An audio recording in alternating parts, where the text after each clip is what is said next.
Hello. Hello. Hi, good to see you, Hiya. Colin.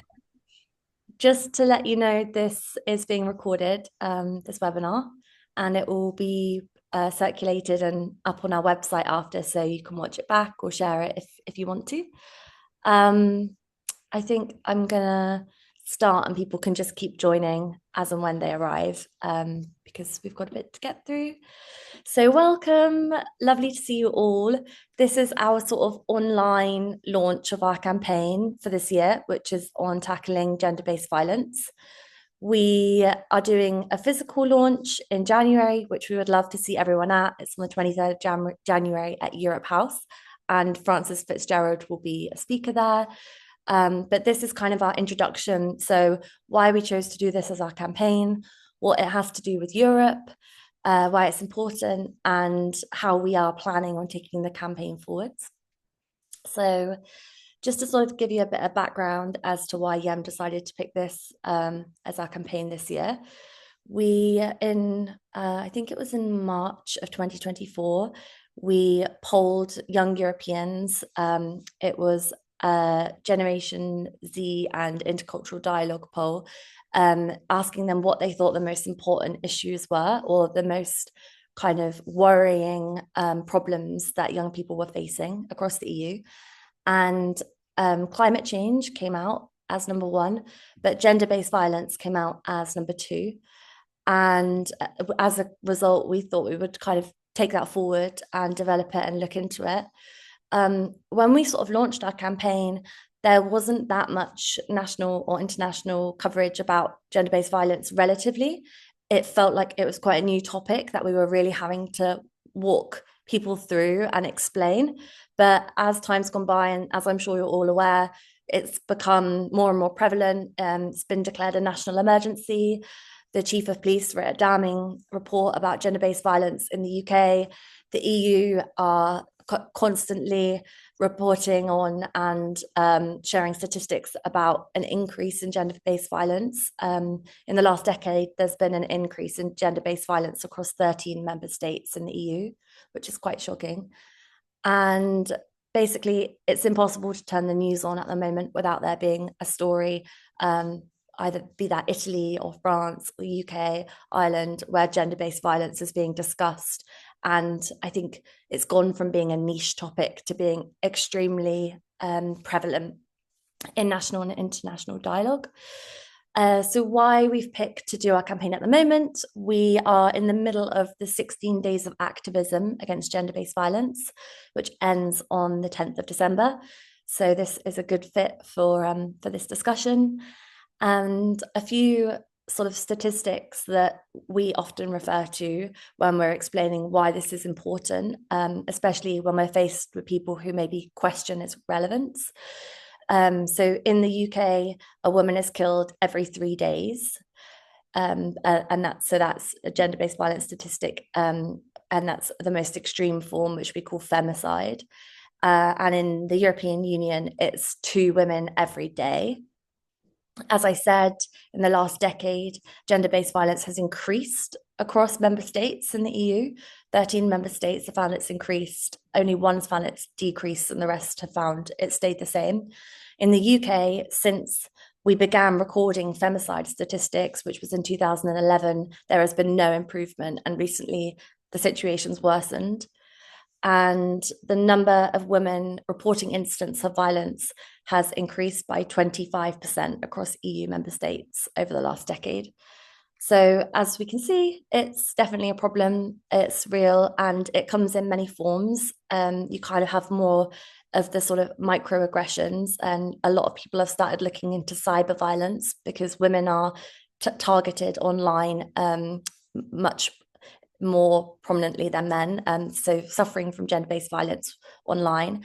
You also have sort of harassment and the kind of gender-based violence that you read about on the streets, people who are kind of attacked or affronted by strangers, but you then also have gender-based violence in the home. And I think the statistics around this and the kind of reportings on gender-based violence in the home are the most shocking because it is one of the most risky environments a woman or a girl can be in now as her own home accordingly. And and so yeah, we're looking and talking about gender-based violence across all these different sort of topics, and it's not just femicide. Um, as well, we have had to make a bit of an economic case at times, and GBV costs our respective economies in the EU 40 billion pounds, and sorry, it's 40 billion in the UK, and it's 366 billion euros annually in the EU as of 2024. So it is economic as well as psychological issue and an issue of well-being and human rights. That all being said, I am going to pass over to one of our panelists. We'll come back a bit later to our campaign, but it would be great to introduce you to our first speaker. This is Catherine Joy White, and she's going to talk a bit about her experiences and what she's found through her work. By way of background, Catherine is an actress, a producer, an author, and a gender advisor for the United Nations. She is founder of Cassini Productions and recipient of a British Urban Film Festival accolade.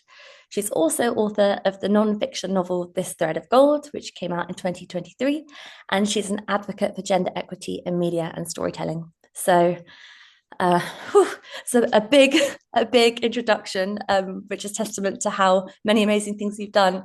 Kat, do you want to introduce yourself and kind of say a few words about why this matters to you and what you found? Yes, thank you so much, Dorothy. Hello, everyone. Good evening. It's really nice to see you, and I'm really, honored to be joining. And this is a topic that, as you can tell from the intro, is kind of the backbone of everything that I do. I actually started my career at the UN as an intern when I graduated from my undergrad, working on sexual violence in conflict zones. So that was kind of my introduction into this field, and have kind of diversified since then, and now work on this not just in conflict zones, because as we know, this doesn't just happen in conflict zones, but kind of globally, and also now in the film industry. So yeah, for me, when I was asked to come and speak, I just felt really called to do this because this topic is urgent. It's not a sort of something that we can ignore and put by the wayside. This is life or death urgent. I think most of you probably know that ending gender-based violence falls under Sustainable Development Goal 5 of the United Nations, and gender-based violence is a major obstacle to women and girls' human rights. And it happens in every single country in the world. I think we think about it as something often that, when perhaps rape is a weapon of war or something like this, but actually it's happening everywhere, to every age, every nationality, every region, every ability. And I thought maybe I can share some statistics to sort of supplement what you've said, Dorothy, as well, just to give a bit more context. But I think we know there's the 1 in 3 statistic that, according to the WHO, 1 in 3 women will experience physical or sexual violence in her lifetime. I've said, obviously, we think a lot about conflict, and gender-based violence is often rife where conflict rages. And in 2023, as the number of civilians were killed in crisis and conflict scenarios, that rose by 72%. The proportion of women killed doubled.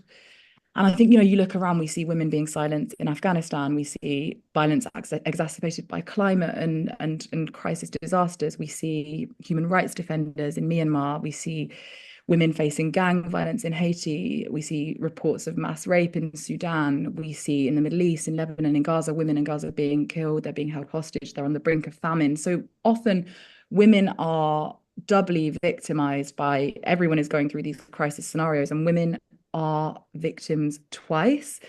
I think just to touch on as well, the geography of it's really important, but this sort of transcending of geography that happens now with cyber violence and with the emergence of all these forms of new media, that particularly affects younger women. And actually, most younger women will report their first sort of case of cyber violence as early as 14. Women in politics also experience disproportionately high levels of online violence, especially around election cycles. That's then doubled again when you look at women of colour. So Diane Abbott received over half of hate directed at all female MPs during well, during her lifetime. We've seen how Kamala Harris has faced this as well. So there's a sort of double edge to that too. And then coming in, I'm sure lots of us have followed, for example, the case in France with Giselle Pellico, but this happened closer to home. And I saw a statistic last week from Women's Aid that if you're a woman, you're over 3 times more likely to be killed by your partner than from not wearing your seatbelt. UN Women last week also reported that, yeah, one woman or girl is killed every 10 minutes by an intimate partner or family member. And in the duration of this meeting, 6 people will be killed. So I think these 16 days of activism are essential because we do need to put a spotlight on this. This is an epidemic, and it should be our focus and all of our focus in our lives anyway. But I think there's something about having this dedicated time that really forces us to look at this and look at what we are doing. So I'm going to sort of probably, hopefully, give us a bit of a call to action as well. So yeah, I was thinking of some of my earliest childhood memories: riding a bike, climbing trees, playing with my Barbies, writing plays, playing football, swimming, the things that all young children deserve the right to do. And I also remember the sort of incessant news coverage that even at my young age I couldn't escape, of 2 girls, Holly and Jessica, who were only a couple of years older than me, and they'd gone missing. And I remember being afraid to go to bed at night in case I went missing too. And I remember age 11 being told that my friend was moving schools because her mum had passed away. And it was only as an adult that my own mum told me what really happened, which was that my friend's mum had been killed by her partner in front of her daughter, my friend. I think about being 11, 12, and grown men shouting things at me on the street. You're going to be phenomenal when you grow up. Show us your, things that I think from childhood we are denied our girlhood. And that is a distressing thing to think about. So I sort of wanted to look at how we might restructure that story, because those things have happened and I am still here and I'm determined to rewrite that narrative. And I think campaigns such as what YEM are doing are really important because it's about awareness raising. And probably some of you will have heard that quote, "You can't be what you don't see." And I think often people need that spotlight to be placed on something and that attention to be really we need to focalize this as an issue. And there are organizations that do amazing work. So Beyond Equality, for example, is an organization which puts men and boys at the heart of it.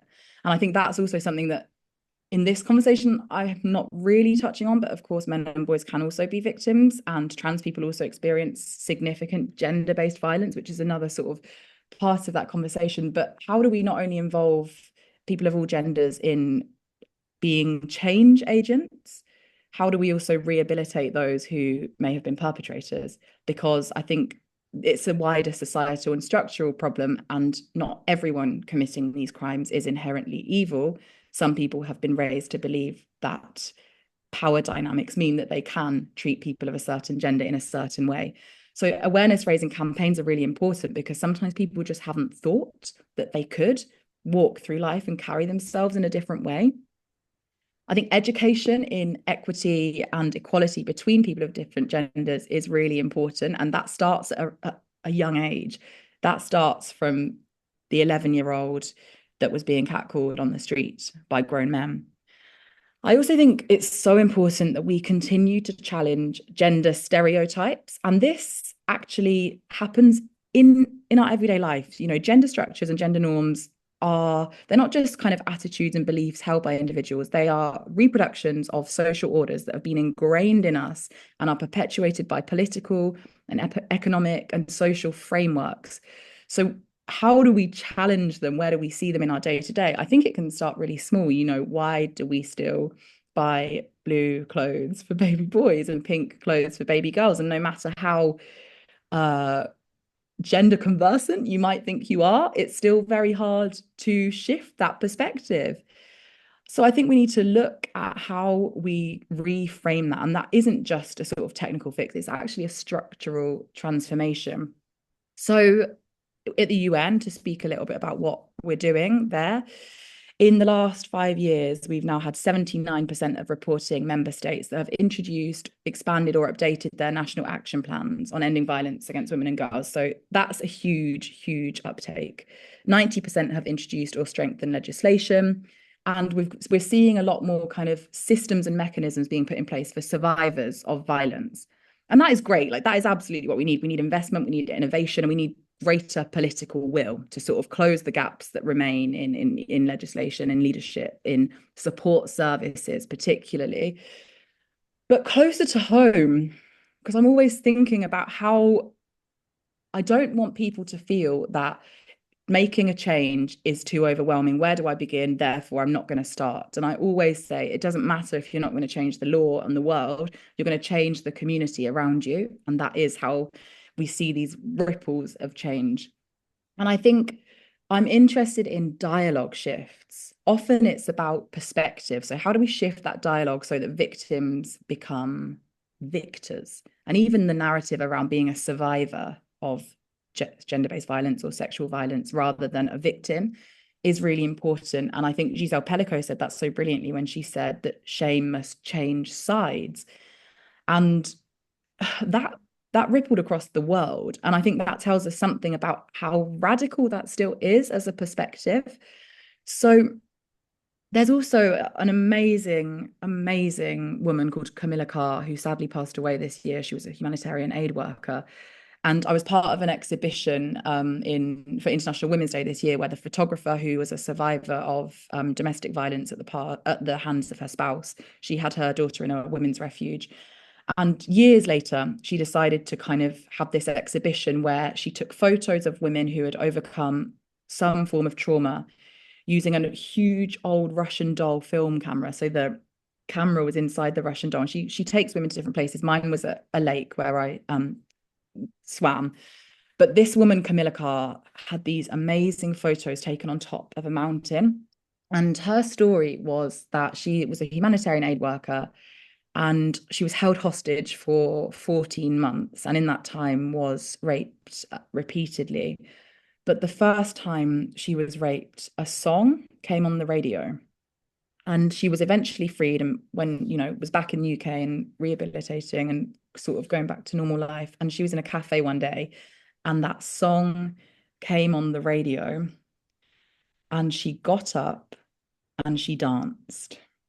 And she had a quote in this exhibition. She just said, "Every time I hear that song now, it's freedom."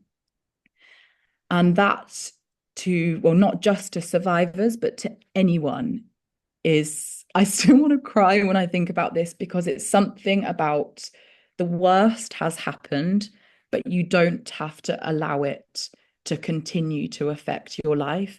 And in standing there and sharing that story, and in her photo is her dancing on a mountain free, I think she inspires so many other survivors.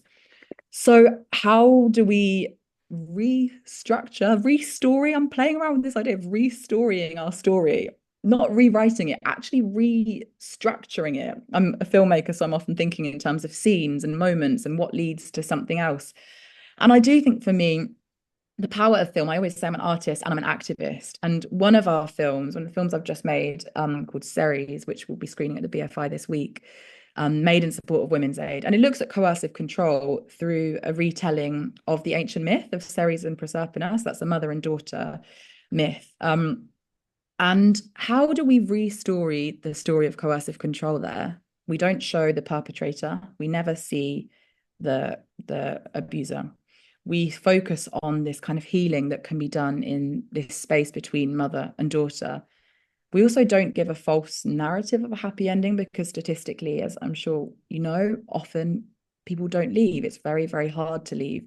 But we show that there's this moment of perhaps just an internal shift that might lead to something else, might not. And at the end of the film, the daughter does go back, but she's been planting and gardening with her mother, and she's still got the soil in her fingernails, and it just seems like there's some sort of tangible something that makes me believe maybe next time she won't go back. So I think that is an example of how we can use film, myths, amazing actors like Juliet Stevenson, a song by Martha Wainwright called Proserpina, bringing all of these things together, then holding a panel on reclaiming our stories to start conversations. And I think a lot of how I see this changing and shifting is on starting conversations. And sometimes I think to myself, who am I to keep speaking on these things? But then if in doubt, I always think, I do not know who needs to hear this today. And on that note, I just thought I would end by reading just a tiny quote. It's from the Midnight Library, which is probably a book that a lot of us may have read, just a lovely book. But this quote, I think, summarizes what this means to me, and I hope something that we can all take moving forward. So the quote is, "She had a fire inside her. She wondered if the fire was to warm her or destroy her. Then she realized a fire had no motive. Only she could have that. The power was hers." Thank you. Oh, thank you so much, Kat. Can everyone hear me? Am I muted? No. I got goosebumps, then I had tears prickling in my eyes, and then I was smiling. So yeah, that was really moving and beautiful. And the stories that you shared were so touching as well. I love that sort of comment about the intersection between art and stories and politics, or these kind of humanitarian issues, because I think a lot of the time we feel so robbed of power, especially when we're reading the news and kind of if you're facing the judicial system and you've gone through especially sexual violence in this country. We know the statistics are so damning. The number of women that are even taken to trial is minor. So there's this feeling of constant powerlessness, but actually, like you say, reclaiming the story and telling it in an inspiring or powerful way and connecting with other women as well. I think telling our stories to other women, that is this monumental step in the path to healing. And it's so great because we do a lot of work which is quite policy focused, and it's just so great to have your perspective, like as you say, as an artist and a poet, and to kind of see how we can reimagine the conversation that way. We have actually teamed up this year with a woman called the Starving Artist. She's an amazing online and physical artist, and we've done an exhibition with her on gender-based violence. So we asked all our members if they would send in some kind of artwork which to them represented gender-based violence in some form.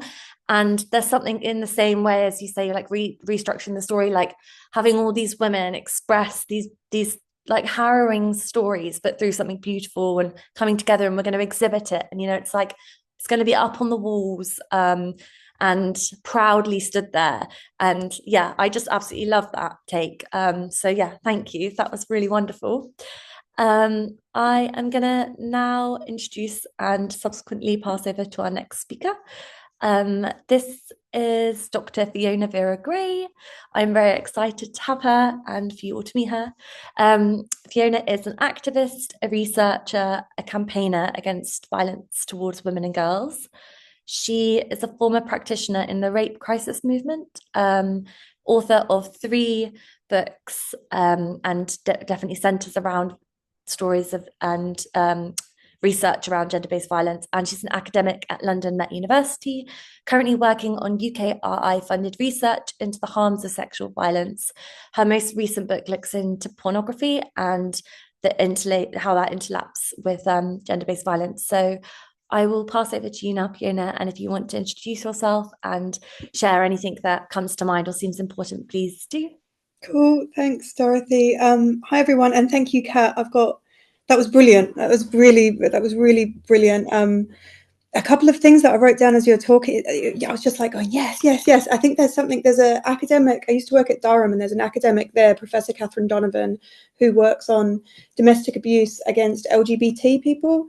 And she uses this concept of public story, and she talks about the ways in which the public story about domestic violence and domestic abuse, because it is so focused on heterosexual couples and on kind of heterosexuality at its core, this idea of a big, strong man beating up a weak woman, that makes it harder for LGBT people to seek and see themselves represented in DA. And it was just that I really liked what you're saying about restorying, because it's very similar to what she's trying to say, that we need to shift the public story. We need to be able to tell other stories so people can see themselves. And I liked this idea of like seeing yourself. Yeah, I really liked that. I'll take that away. That was lovely. So I'm the researcher. I'm the deputy director at the Child and Women Abuse Studies Unit, which is based at London Met. We are Europe's first research unit focused on violence against women and girls. We've done a lot of work across the EU, actually. Our professor, the director of our unit, worked a lot in the EU, and then the government made it very difficult for us to do that work, which I'm sure you're all aware of, but it's really made it quite hard to do it now in terms of funding. But we still have loads of partnerships. And we still run the MA, which was one of Europe's first. Like you said, Dorothy, I come from practice-based background. So I came from rape crisis centres. I don't know how much people know about them, but these are now there is a national 24/7 helpline, which is for survivors of any form of sexual violence at any point in their life, all survivors. And the thing that is incredible about that, and to really hold on to now, is that did not exist when I started doing this work. I started doing this work in 2005. I worked on the helpline. It was open twice a day during the week and once on the weekends. And in 20 years, I have seen now, and I have been part of some of the campaigns and some of the research that was done, that means that we now have a 24-hour, 7-day-a-week helpline. And so I think, again, that change can seem big and hard and huge to get, but I've seen it happen myself. And so definitely when you're starting out about these campaigns, to keep that in mind, to understand that absolutely it's incremental, but these increments do move towards sometimes some really big changes. I thought there's kind of 4 projects, really 4 main areas of research that I'd kind of introduce, and we can pick up and talk about them, but these are kind of my main ones that I've been working on. So biggest one is most recently is probably the porn stuff, which I'll talk about towards the end. And as part of that, one of the projects was about mapping the content of mainstream online pornography and how that relates to sexual violence. And then the other project was talking to 100 women about their relationships to pornography, because so much the conversation on porn is focused on men and boys' use, but increasingly women and girls are using pornography. Pornhub says that, for example, it's a third or 34% now, 35% of their users they think are female. So it's really increasing, and we've got to start thinking about what does that then mean in terms of the content and how that's shaping sexual norms and sexuality, that kind of thing. So I can talk about that. The other thing, which was similar to what Kat was saying, was around public sexual harassment. So that's where my work kind of started. That's what I did my PhD in. And I'll talk to you a little bit about that. The other one is Operation Satyria. I don't know if people have heard of this. It came out of the government's rape review in 2021. Basically, in 2021, there was a rape review here that showed that the conviction rate was 0.01% or something. It was just, or 0.1%. I can't remember what it was, but it was immeasurably bad. It was like, I can remember when the conviction rate was 6% and we were going, oh my God, that's awful. And it actually had dropped to just a level that people were like, rape is effectively being decriminalized. And so because of that, the government launched this big rape review, and part of that was this massive funded project through the Home Office looking at transforming the police response to rape. And so we did deep dives of 1,000 rape police files across 5 different forces, from big cities to very small areas, rural and urban, everywhere, with a team based at my university and 5 other universities, and then did interviews with the police and really tried to understand, like, what is actually going wrong? How can you be this bad at one particular offence? And we're starting to see some green shoots of change there. So I can talk a lot about the police response to rape. And then the more recent thing that I've been looking at is non-contact sexual offences. So this, again, Kat was talking about cyber violence, and this is included within this, as well as just your old school exposure, indecent exposure, and voyeurism, those kind of things. So this came out of the murder of Sarah Everard by a serving Met police officer, Wayne Couzens.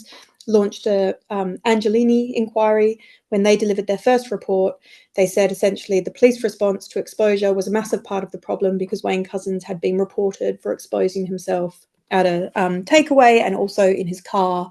And then later on, after his name came out in the media, it came out that he'd been reported for many things over his life, including attempted rapes, attempted abductions previously, and the police had not responded to it appropriately. So because of that, they then commissioned us to do some research with them, which we've been doing, building some training and guidance. One of the things that might be interesting about that, particularly when you're thinking about younger women, is exactly like Kat said, the levels of online abuse and cyber violence that are experienced by young women across Europe. So we did a poll as part of the work for the College of Policing on experiences of a nationally representative sample across England and Wales on experiences of non-contact sexual offences. And we found that 40% of women aged 18 to 24 have experienced a non-contact sexual offence and in the last year, and that is because of the forms of online offending. It was so high for that particular age group. And it's because of things like cyber flashing predominantly, but also other voyeurism offences like upskirting. So I think that the bits to maybe drill into just a tiny bit is the porn content. So where I've got to now in the research that I've been doing over almost 20 years now is to think that the key is exactly what you said, Kat. It's about this cultural change. It's about changing these stories. I think that a lot of the time campaigns, and I love the fact that this is such an issue for younger people. I love that this is an issue that, you know, it never was like this before. But a lot of the campaigns tend to focus on legislative change, arguing for a new law, arguing for misogyny, hate crime, arguing for arguing for the law.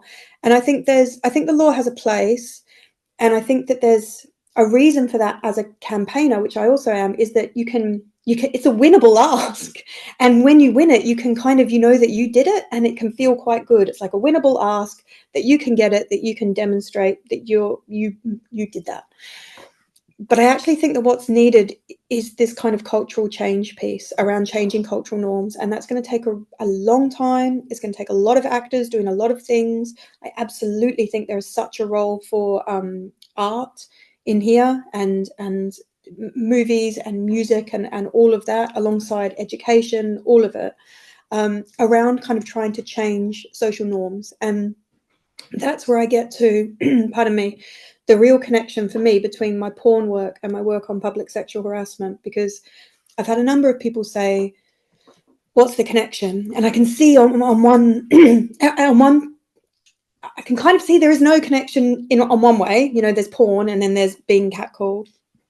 But there actually is such a connection between the two things, because of the ways in which women's bodies are kind of instrumentalized. They're just used as a conduit for men to act, you know, in the way that they want, both in the ways that public sexual harassment plays out and the public story around that, which is that it's harmless, it's not that bad, you know, he didn't touch you, he just told you were pretty, he just told you, you know, whatever, what's the real problem? Really normalize this idea that it's all part of growing up, and then women made responsible if they're not actually preventing it. You know, this idea of, well, you shouldn't have gone out dressed like that, you shouldn't have been walking down there, etc., etc. And when you come to porn, you start to see some really similar kind of ideas being rolled out there about responsibilizing women, and also this idea of what's the problem? Like, what's the big problem? Are you trying to restrict people's sexual freedom? Porn is just about people. It's just about fantasy. It has no real world implication. You know, what are you banging on about?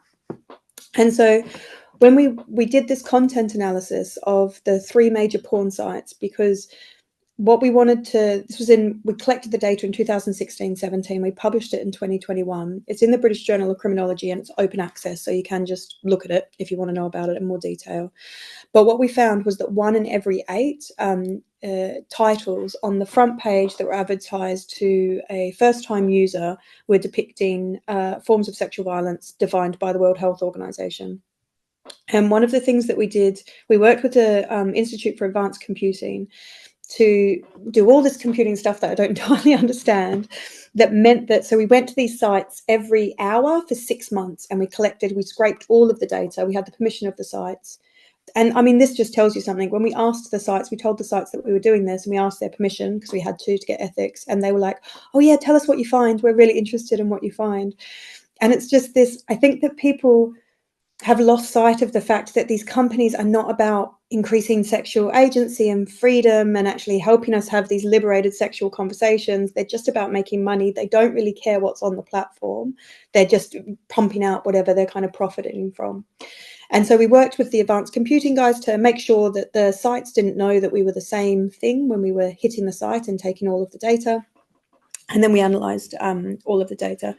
And the thing that was quite alarming to us, it's become increasingly alarming, is, and now there does seem to be a bit of a focus, which there wasn't at the time, around the ways in which generative AI and computer learning is pushing particular content to users. And so we know that for social media. And a little bit what we've kind of learned through social media is that the content, the algorithms have just try and maximize engagement. And what they've learned, which we didn't really know about humanity, is that we engage with material that disgusts us, angers us, that arouses, like, gets us like this, right? We don't click on content that's nice, is what we've found. And that's why we've ended up with Twitter becoming what it became in terms of what you were having promoted to you.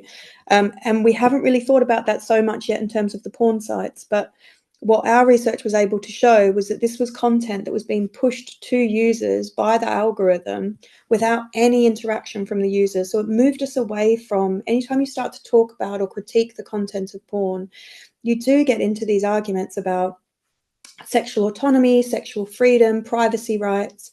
And we were able to say, look, that's all well and good. I actually don't care what people are searching for. I want to know, what are these companies trying to advertise to users? What have they learned? And what we found was a whole host of sexually violent and coercive content. And so then alongside that, the other part of the porn research that I did was talking to women and girls about their experiences of pornography and their use of pornography. One of the thing for me is that there was the most interesting there is I spoke to 100 women, and if you picture from all rates, so it was from 18 to 70, all kinds of backgrounds, all just everybody, right? And you had probably about 10 people here who watched porn, liked porn, loved porn, thought it was great, didn't see any problem with it. And you had probably 10 over here who hated it, never watched it, thought it was the worst thing in the whole world. The vast majority were in the middle. And of the ones who were in the middle, who were watching porn, and they were watching stuff on the mainstream free sites, right? So this idea of queer alternative porn, just people weren't accessing it because you have to pay for it. So why would you pay for it? But the vast majority in the middle would talk about feeling a sense of conflict because they would be accessing representations of women, of race, of people that they felt were degrading, were humiliating, weren't okay, but they were being aroused by those images. And then sometimes they were masturbating to those images and coming to those images. And so it was this, and then feeling like I can't talk to anybody about that because I feel a bit ashamed of the fact that I was aroused by it. And I think the current conversation about pornography, and again, Kat, you mentioned conversation, how important it is. I really believe that. I think the current conversation about porn is so divided that you've got people saying it's so judgmental. It's such a divided space. You've got either people saying critiquing porn is sex negative, you need to be sex positive, what are you doing? Or you've got people saying anyone that watches pornography is a very bad person and they're participating in the patriarchy and they're part of the problem. And what that's doing is just closing the space for people to just have an honest conversation about, this is what I've seen, this is how it's made me feel, I don't think this is okay, I do think this is okay. And I think that that's, my work was with women particularly, but I also think it's a space for men and boys. And that for me is one of the real spaces that I think men can move into. There is something about men starting to have conversations with other men about pornography that are open and honest and not judgmental, and just creating a space, because I feel like no space has been created to talk about it. And because there's no space to talk about that, and because pornography is existing in a society where we don't talk about sex, pornography is occupying, for younger people, but for a lot of people, it's become the dominant story about what sex is, right? The mainstream sites are kind of telling us really how we're all having sex, because we're not talking to each other about it. We're not really being honest with ourselves about it a lot of the time. And so I do think conversation is particularly important in that space. And that was part of the reason behind the book, is that I wanted to see, to as much as possible, not come in and have too much of my own analysis or too much of me saying this is what this person's saying, this is what's this, and just to try and say what happens if you try and put 100 women with different experiences and different positions into conversation about pornography. And that's, I think it's really important, and I think it's a space that hopefully we can start to move into socially, because if we don't do that, I can't really see anything happening around changing those broader cultural conditions that are allowing sexual violence and enabling it.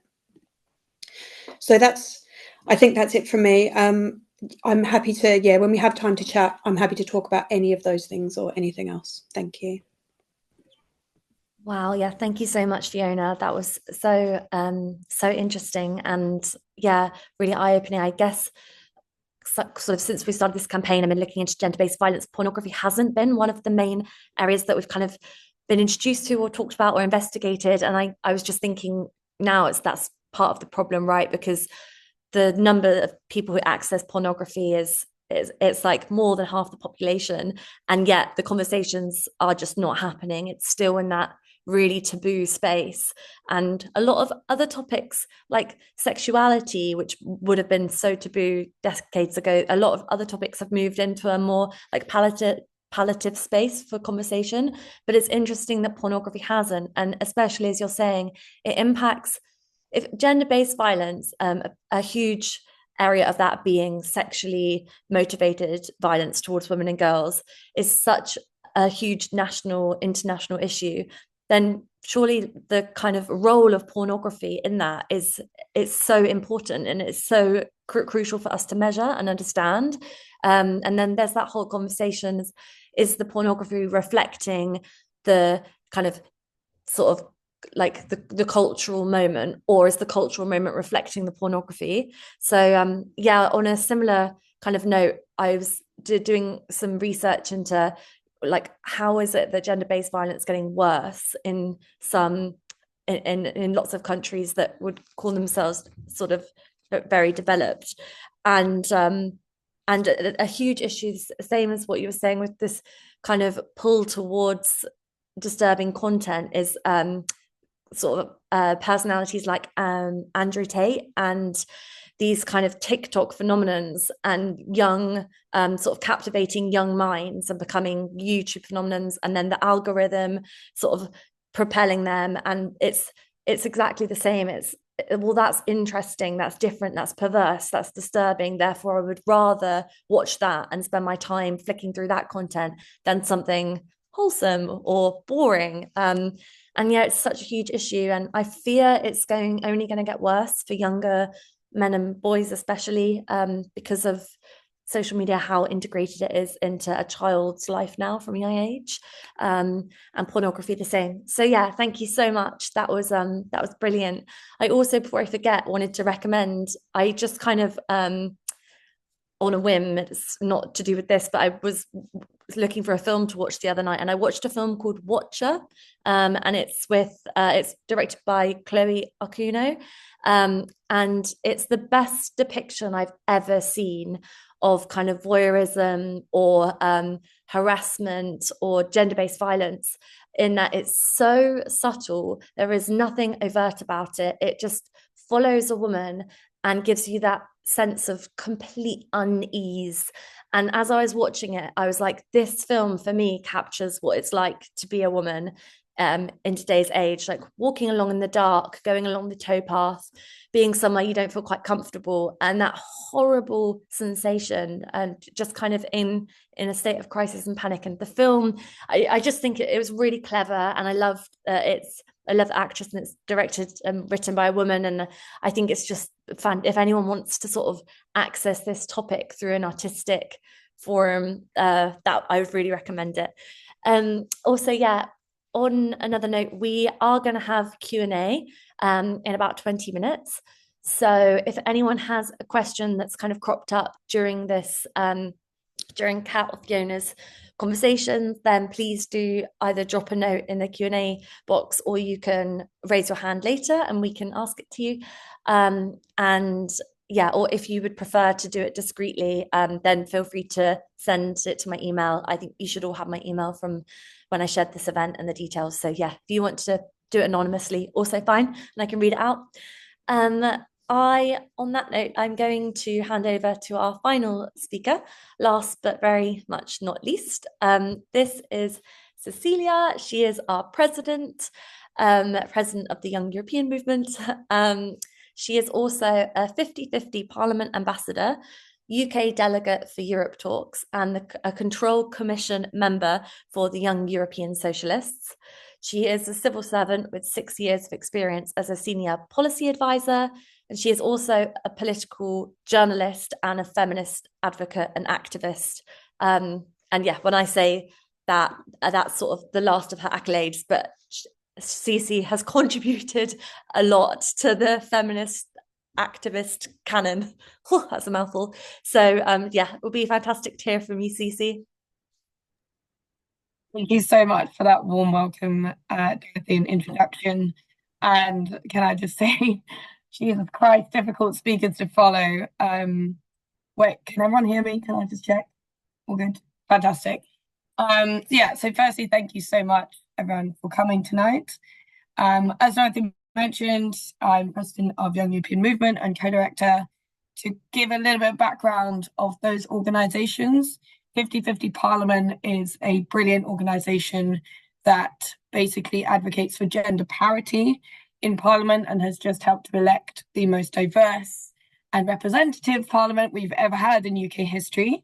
And the Young European Socialists is like a kind of pan-European socialist movement which spans 68 organisations across 47 countries. So I'm on an executive branch for them.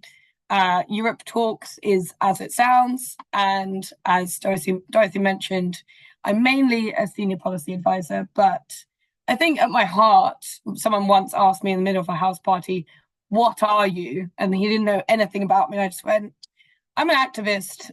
I mean, I'm a writer, I'm a presenter, I'm a speaker, but at my heart, I'm an activist, and that's why I'm here today, why we're all here today.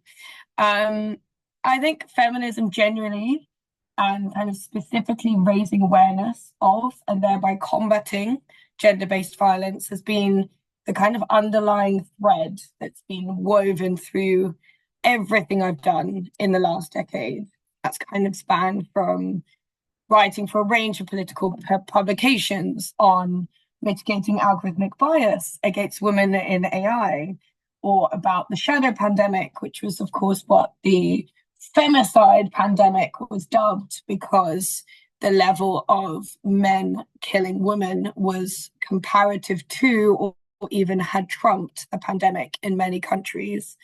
Or when I became one of 2 delegates for the UK, the British South Asian Youth Summit, spanning 9 countries and run by Baroness Amos, which basically we looked at each policy in each one of our countries and thought about, what do we really want to change? And I basically worked on changing the legislation around virginity testing, which used to be legal, and something that people profited a lot from in the UK. So I worked on that. It was just one example of, I guess, a winnable ask, but one that meant a huge amount to me to have contributed to. So I was really glad that I asked Dorothy to put me last, because exactly what I hoped would happen has happened, which is that I've gotten so inspired by the other 2 speakers that I'm it's 1 a.m. here, by the way, I'm in Laos, and I was like, I need these 2 inspiring women to wake me up, and they absolutely have. So I wanted to speak about the origin of the name of this campaign, Break the Silence to End the Violence, which is something that Kat so well articulated, which is that we as women are constantly socialized to suppress, repress, and deny not just our valid feelings and our reactions to prioritize men, but we're also essentially basically encouraged to put up and shut up. And this is what makes the issue of gender-based violence so insidious. I've always said the hardest, well, it's not my quote, but the hardest enemy to fight is an invisible one. And the best trick that the devil ever pulled was to convince us that he doesn't exist. Now, as we all may know, obviously gender-based violence does exist. We're all very much aware about that. But talking about it is horrendously stigmatized. And legislatively, we have basically a no man's land in the UK when it comes to recording it. Now, if you're not recording something in a world where data is currency, and as a policy advisor, you can't advise on policy if you don't have any data, you get into a very grey area legally and in a place where your hands are tied. Because without that kind of recording, which comes from those patterns that we were talking about earlier, as I think it was, Fiona who mentioned, with Wayne Couzens and Sarah Everard, there was a clear demonstrable pattern that happened beforehand that wasn't coming up. You know, Wayne had been reported for indecent exposing himself, but that hadn't stopped him being a serving police officer. He hadn't been suspended.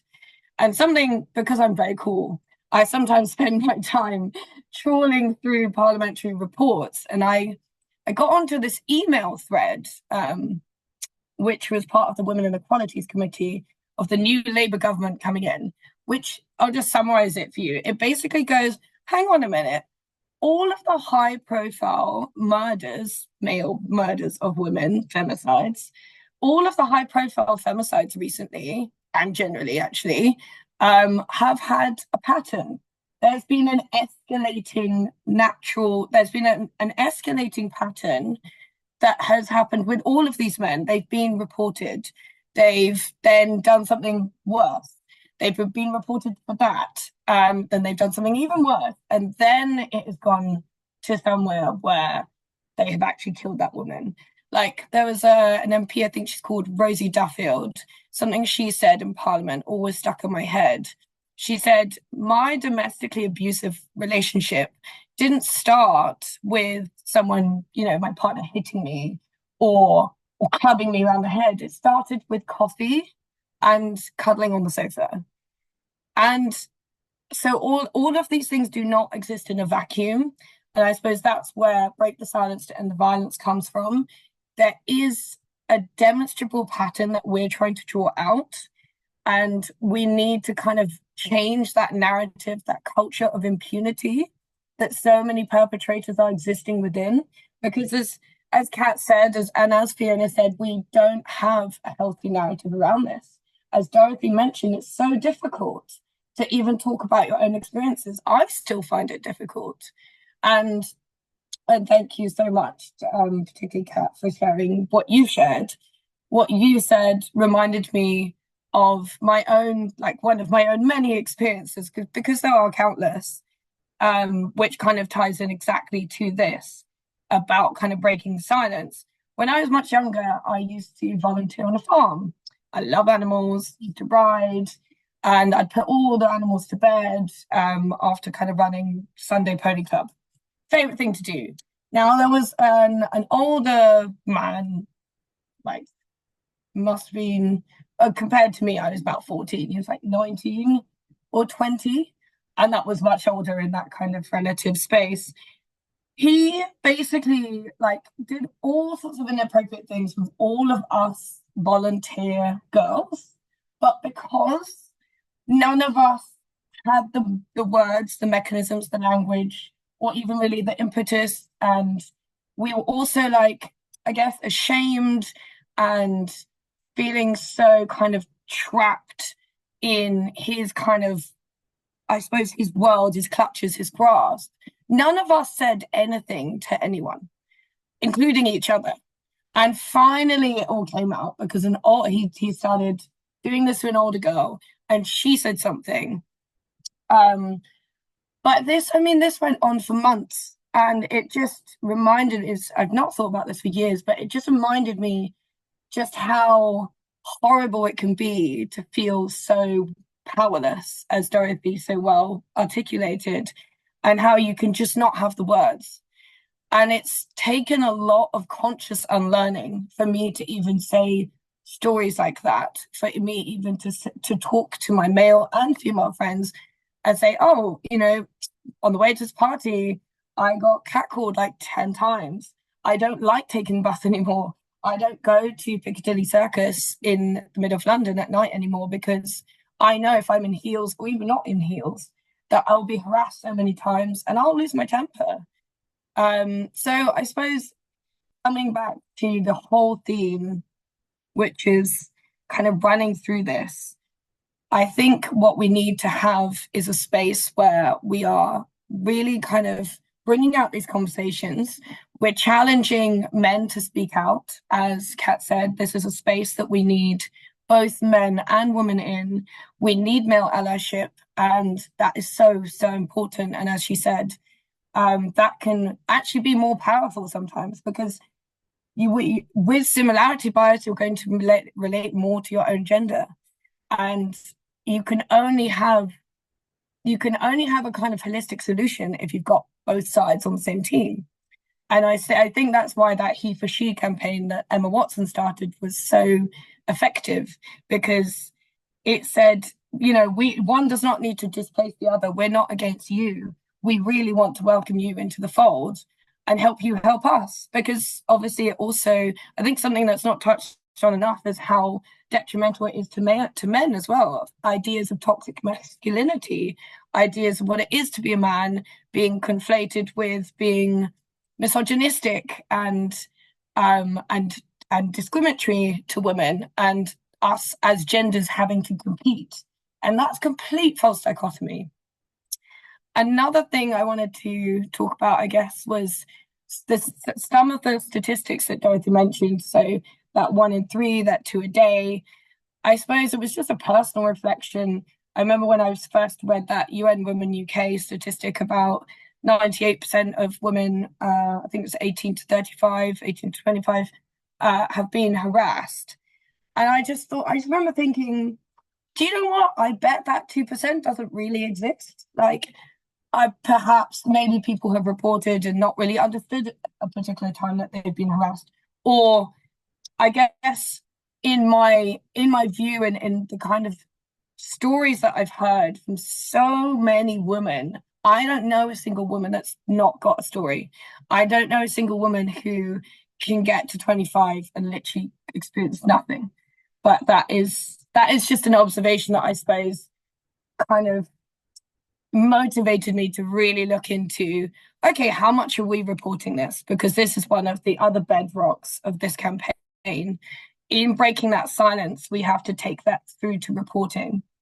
Now, that's one of the harder things in the legislative state, because, of course, then you have to look at problems in the judiciary. You have to look at the fact that, as Kat said, the onus of responsibility is on us to prove and to pursue. And that is a lot to hold, because even the process of reporting can be very re-traumatizing. And I've literally been in situations where I've said very openly to friends of mine, I'm not reporting it, because what are they going to do? You know, you get to this point where you just think there's no point. And that is also not a space we want to be in. So coming back to kind of linking those themes, it's one about encouraging women to speak up, keep speaking, speak out, and 2, encouraging women to report, and 3, making the framework that we have actually fit for purpose. Because at the moment, we need to be able to we don't record, and we need to be able to record. And once we have that, we can also be able to kind of get that intersectional spotlight, because a lot of the time, as Kat said, it's experienced so much more by women of color, but that isn't because we don't record it as much. We're not seeing that, and then our legislation is not updated well enough to be able to respond to that in the way that it should. So our campaign calls for the UK to update its laws to ensure crimes that are motivated by gender-based violence, such as misogyny, are recognised, monitored and treated with the gravity that they deserve. So that includes recognizing hatred, discrimination, hostility committed on the basis of gender and gender identity as aggravating factors during offences, and ensuring this is reflected in sentencing. Because essentially, if you have someone who has had a perpetrator who's had this litany of reports actually mean something, that's where we get to prevention rather than damage control, or getting to a point where we're simply having to read another name out on the femicide census, or as Jess Phillips does in Parliament every single year. So to kind of end, I just wanted to reflect on, well, firstly, just thank the former two speakers for sharing what they've shared, and also before we go to questions, just a quick couple of announcements. One, we have our physical campaign launch, as Dorothy mentioned, and we have the ultimate speaker speaking. So Frances Fitzgerald is the MEP who is the co-rapporteur of the EU directive criminalising violence against women and girls, whom I did a panel with last year. She inspired this whole campaign. And we also have Sana Lepola. So she is the Directorate General for Parliamentary Democracy with the EU delegation to the UK, and she is a gender expert as well. So if you are around on the 20th of January, please do come. It's at the European Embassy. We will have our exhibition available to view, which we've posted in the chat. And secondly, I'm delighted to say that recently, as a National Council and board member of our parent organisation, European Movement, I wrote a motion to found a European Movement Women's Network, and that has recently been passed.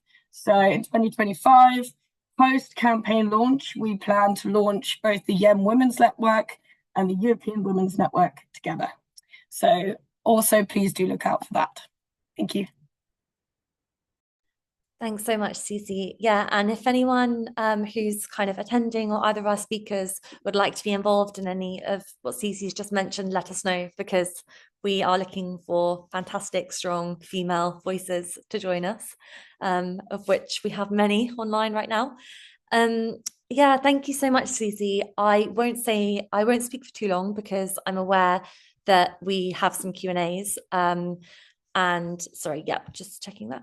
And I want to get to that. I will say, I was reflecting on your comments about this kind of inability to communicate when gender-based violence is taking place, and this sort of complete repression, and then also like male allyship and how they can help. And I was at a panel which was on gender-based violence earlier this year, and the panel before us had been on refugees. The panel before that had been on people who were still living in war-torn zones, and both of the majority of the speakers on both those panels were male, and when they were recounting what had happened to them, which was horrific, they were kind of detailing the acts of violence that they'd experienced.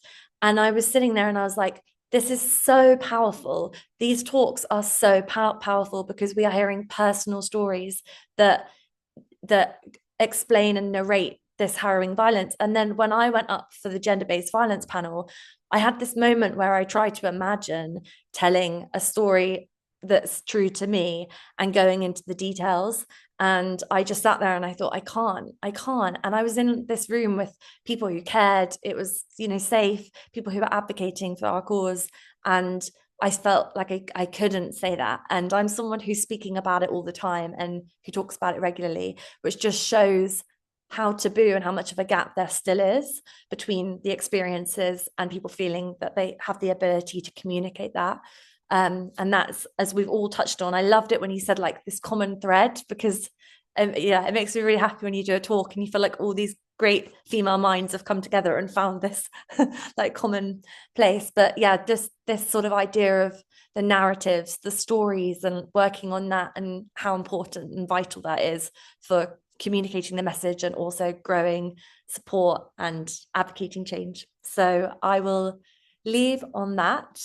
I've got a couple of questions which have come through via email. Would anyone like to put their hand up and ask a question to either Kat or Fiona or Cecilia, based on what they've said, or based on, or for me or any of our board members, just basically asking about something to do with what you've heard? No. Okay, I'm going to read, well, I'll give you a moment if you can have a think. And I'm going to read one of the questions that's come through. This, oh, this is for you, Kat. They've asked, have you found in your experiences with film and the UN that men have been engaged in this topic, or that it has been predominantly female interest that you've found?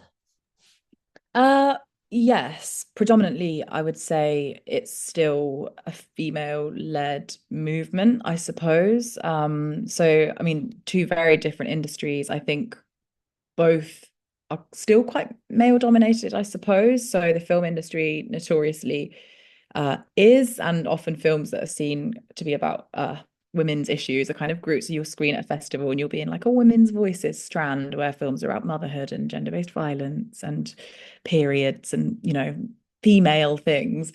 I think it is changing, and I think part of that is also ensuring that there can be no question. So the film is executed brilliantly, you have an A-list cast, you know, you're funded by a top organization, you sort of have to fight to make it so that nobody can argue with it and situate it in the realm of it's a brilliant film. And I think I'm seeing more and more people are recognizing that and understanding that the sort of world of the auteur and the world of the director that screams and abuses on the sets is over.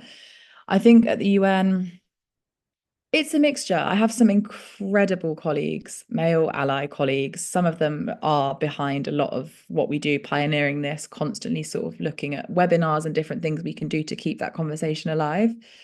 I think inevitably the conversation hasn't gone as far as it should. And I work in a team on gender equality where a lot of our conversation remains focused on women and women as victims. And I think still it's quite hard to navigate a space for non-binary people and trans people in that space. I tried to organize a webinar a couple of years back and we just couldn't get it off the ground.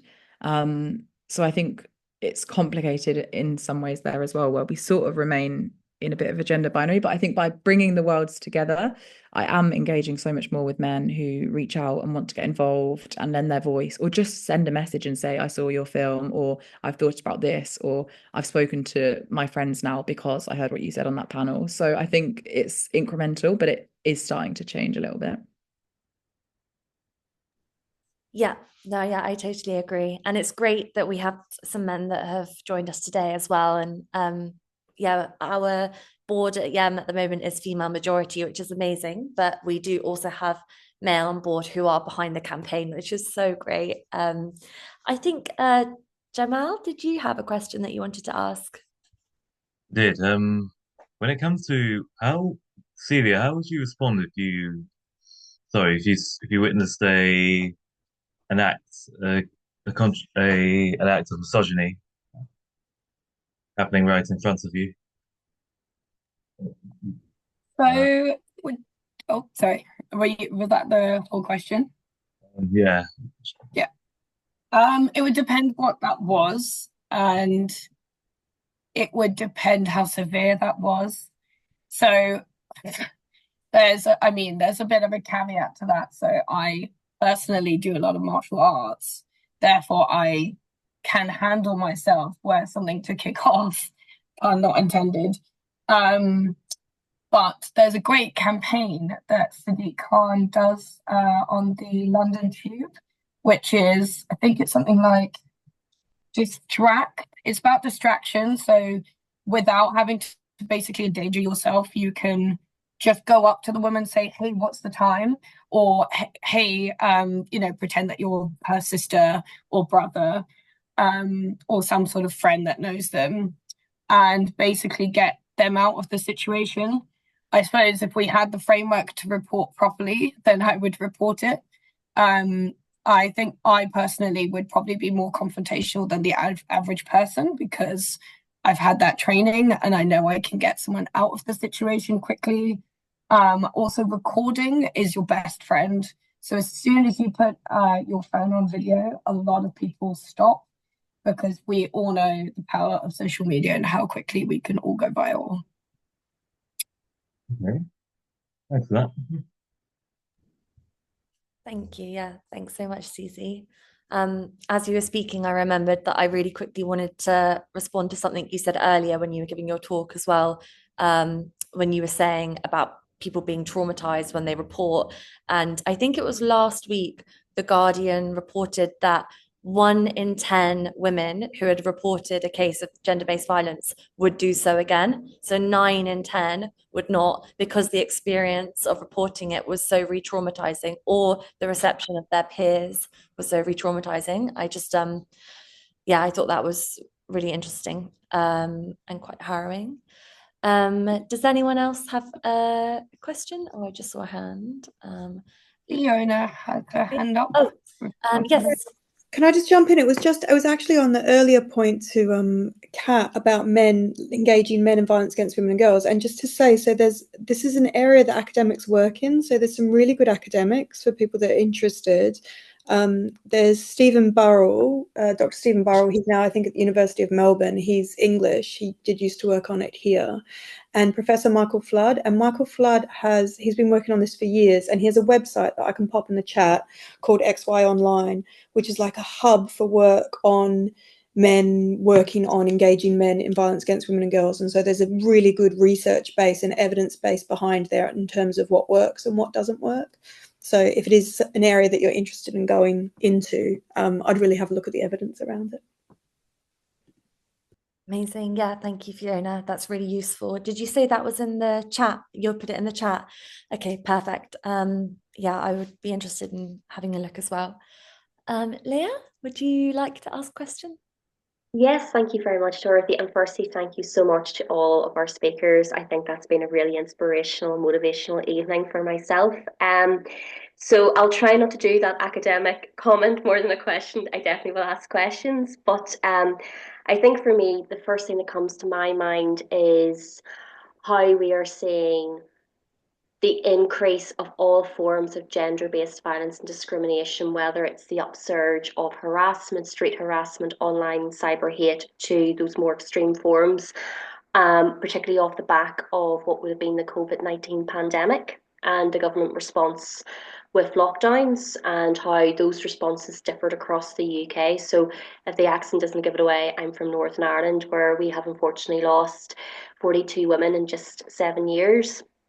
So I was wondering, for all three panelists, based on your respective areas of expertise and focus, how have you found the pandemic, and particularly that idea of the isolation aspect of lockdown? How do you feel that has had an impact on gender-based violence across the UK? And I'll maybe just wait, and then I can ask the second question if that's okay, or we can pass on to someone else. Yeah, thank you so much. We haven't got loads of time left, so if one of our speakers is comfortable answering that, Cecilia, I know you've written about this in depth. If you wanted to have a go at answering. Sure. Yeah, I picked 3 different articles about it. So I remember, I don't know if any of you remember the Mataria 19 campaign. It was a campaign across Spain, which was a bit like Ask for Angela, but it was about the Mask 19. So it was basically Spanish people to go into clinic, doctors, pharmacy, whatever, and ask for the mask for 19 masks, I think it was.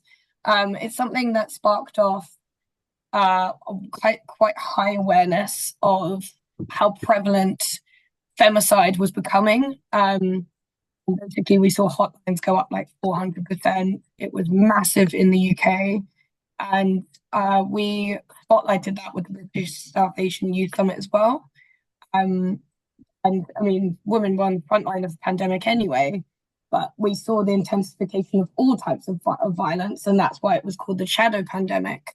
And obviously, when you have a catalyst like sudden isolation, no ability to do outside activities, and then a government mandated lockdown, you had an acceleration of all kinds of violence and control, particularly coercive control and financial control, as well as the kind of domestically abusive side of things. So it was kind of like the perfect storm, which contributed to everything speeding up. And I think there was a huge role of the media in reporting this. It was like woman dies, or they, you'd have newspapers reporting something like women provoked husband into killing her. And you probably think I'm joking when I say this, but I'm really not. And I think that's another thing to touch on that Dorothy was talking about, whereby something I literally edit all the time in campaign copy, in reframing narratives, is male violence against women, and making sure that there's a kind of, it's not a passive situation. It's not just happening to us. And as we say, it's not in a vacuum. So I think it's really important to look at how media perpetuates that kind of culture of impunity.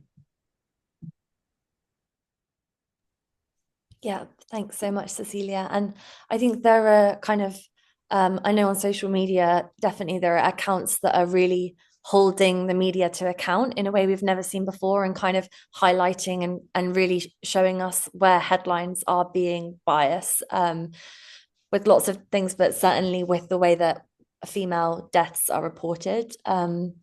Yeah, because it makes such a difference, doesn't it? Like, woman provokes man into killing her. Everyone's like, that woman. I have a question from Juliet. Juliet, would you prefer for me to read this out, or would you prefer to ask it yourself if you want to? I'm happy to ask it. Thank you very much. I think it's been absolutely superb and very, really empowering, and it's the kind of thing which I think just needs to be absolutely everywhere.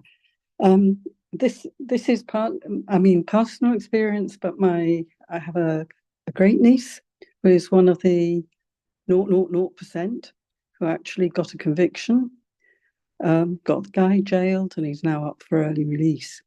So there's all kinds of re-traumatizing of the family.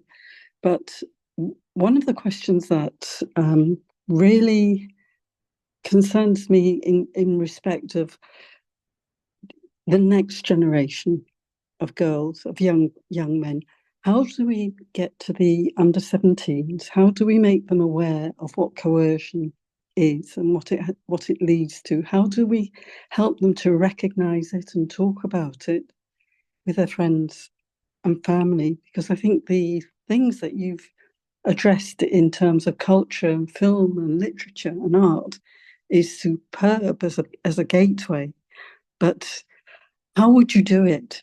And do you think there's anything that we can do for those youngsters? Thank you. Yeah, shall I maybe could speak to that. I think it's such an important question, Julia. And I'm also, just to say, I'm so sorry to hear that, hearing, even being one of the 0.00% and then seeing how early release plays out. I think this is where we go back to this thing about conversation, I think, because changes in law are brilliant and are really helpful, but the trickle down effect is quite slow. And to get to 13 to 17-year-olds, that demographic, who are going to be soaking in so much all the time before they even get to the point of considering whether a crime has actually been committed against them. So I think for all of the downside of TikTok and, the proliferation of people like Andrew Tate, I think that's where you can actually really harness social media, and having those individuals that the 13 to 17-year-olds are looking up to kind of speaking out about these things. I also think, and I was thinking about this earlier as well when we were speaking about reporting and that being so, and what you said, Dorothy, about speaking out, feeling such a sort of unreachable thing, is when you can speak in your communities, in your in your close relationships. I think I learned most of what I've learned just by conversations with my friends, things like what's not okay in a relationship, things like if you're tired, what that means, if you say no and you're half asleep. I think that's where giving space and credence to young people to be able to have those conversations among themselves. It's complicated because social media is also often the space where these things happen in the first place. But I always look to influential figures who are being a force for good as a means of kind of having those conversations. I think schools do have to play a part in it as well. We can't shy away from it. That needs to go into sex education, it needs to go into PSHE, it needs to go into those topics so people are also understanding in no uncertain terms what isn't okay. And then it is TV and it is films and it is, if you're 14, you don't want to listen to your mum or your dad, but you might see a series on Netflix and it might make you think differently. And there are so many cases now of scenarios where, you know, the post office scandal changed the law. There are TV shows have the power to actually galvanize a movement. And I think that probably is one of the best ways of getting, 13 to 17-year-olds actually feeling like they can have some sort of voice in their own scenario. Thank you. Yeah, thank you so much, Kat. That was such a succinct and fantastic answer. I love that word galvanize as well. Whenever someone says galvanize, I'm like, yes, it's such a like galvanizing word. I think we've only got we haven't got long left, sadly. But Leah, you had another question which I'd love for you to be able to ask. Is it for a particular speaker or just? Yes, please, Dorothy. Fiona, if possible, I'd like to put this one to you because I know of your experience of rape crisis centres, and I suppose firstly just to say they do fantastic work, but what always strikes me is that they are very much community and voluntary led. And that is particularly apparent in Northern Ireland. My mum was a volunteer for the Rape Crisis Centre here for 5 years, so I understand how it works very well. And I just suppose, based on your experience, do you feel perhaps that the state should be doing more in delivering these services because it's community and voluntary support groups that are really plugging the gaps in these types of service provisions? Or is it actually a case of these centres being based in the community, understand community needs better? I'm thinking particularly of those that might be in communities where there are majority Black citizens, or there could be other types of religious or cultural differences. And maybe it's just a need of government having to ensure they receive more sufficient funding in order to do the valuable work that they do. Yeah, it's a really good question, Leah. So absolutely the second. I don't think it should be state provided. There are services, there are some services that are state provided, but what's missing from them is a feminist analysis. So you don't get, a little bit like Juliet's question, you don't get an analysis that actually helps someone to try to actually understand the wider circumstances, the wider culture, to understand what coercive control is, for example, or to understand why sexual violence happens. What you get in state-based responses a lot of the time is just a focus on the individual rather than that kind of more political analysis, which is what rape crisis centres do. So there is absolutely a need for more funding. There is also, and I wouldn't really ever say this to government, because government just needs to fund them more. There needs to be secure and sustainable funding over a long period of time, because what you do have is a lot of people who are working in the sector have short-term contracts because their funding only goes for a year. And so they can't get a house or like all of these things that you need to do as you get older. And what you start to see is there starts to be a thoroughfare of people moving through, and there's a bit of a gap in the sector, particularly in women who are about, say, 30 to maybe 50 or 60. So it's women that are thinking about generally buying a house or having a family or these kind of things. The working conditions aren't set up in a way that really enable women in those positions to be able to stay there, which is because of underfunding. However, the one thing that is good about not taking state funding or not being solely funded by the state is that you are then independent and you can hold some independence. And so what we saw in England and Wales was there was, after a lot of campaigning, set up something called SARC, Sexual Assault Referral Centres, which were supposed to be at the time, a place where you could go and get, if you'd just been raped, you could go and get all your medical checks, STI checks. You wouldn't have to go separately to a gum clinic or anything. And at the same time, they could take forensic evidence. You didn't have to report, but they would keep the evidence on file. You could get it sent away to be checked, and they could come back and tell you if it's actually pinged that this is actually also this guy's done it to somebody else, and then you could think about if you wanted to pass it on to the police. It was actually one of the ways that they found John Warboys. I don't know if people here remember John Warboys, who was a black cab driver in London, who was a serial rapist, raped at least, I think it was 100 women. And one of the ways that he was found was through rape crisis centres and SARCs, hearing the same story from women, that there was a cab driver who was giving them champagne, they were blacking out, and his DNA through SARCs. However, what's happened with SARCs, they were fully government funded, is that then there started to be things where they wouldn't actually see anybody unless they were reporting to the police. And so we started to hear people saying that they wanted to have their forensics taken, but they didn't want to report at that time. But then they were saying, no, that can't happen. You have to report now. And so in a way, what you want from the third sector is you do want it to be quite invested in by government, but you don't want it to be fully. So you also need things like national lottery and philanthropy and all other kinds of grant giving going into it in order to maintain some level of independence. So they can say, actually, no, we're not going to stop someone's counselling after 13 weeks because you've told us that that should be fine. We think for this person that they need it for 2 years or open-ended or something like that. You need to keep your independence and you need to keep your feminism. Yeah, thank you. I love that. Seeing things through that feminist lens, it can make such a difference, like you say. And sometimes it's like just on a personal level, not even kind of politically or on a bigger scale. It's something that I have to sort of, when I'm approaching a situation, I'm trying to figure out how best to navigate it. I often revert to, okay, like what would myself as a feminist do right now? Just that it made me think of that, because sometimes you're like, oh, there's the moral aspect, or there's like the people pleasing aspect, but if you go for a feminist angle, then usually it's the right path, I found. So we've only got a couple of minutes left, and I don't think there's really enough time for another question, unfortunately. But I just want to say thank you so much to you, Fiona, and Kat and Cecilia. You have been absolutely fantastic. I've seen the comments in the chat and people are unanimously inspired. So it's been really brilliant to have you all chatting, and hopefully we've all learned something from other speakers and can take something away and use it in our work going forward. Because it looks like we're all doing similar things, just in slightly different areas, which is pretty brilliant. Our launch, as we said, is open to you if you'd like to join us at the European Parliament in January.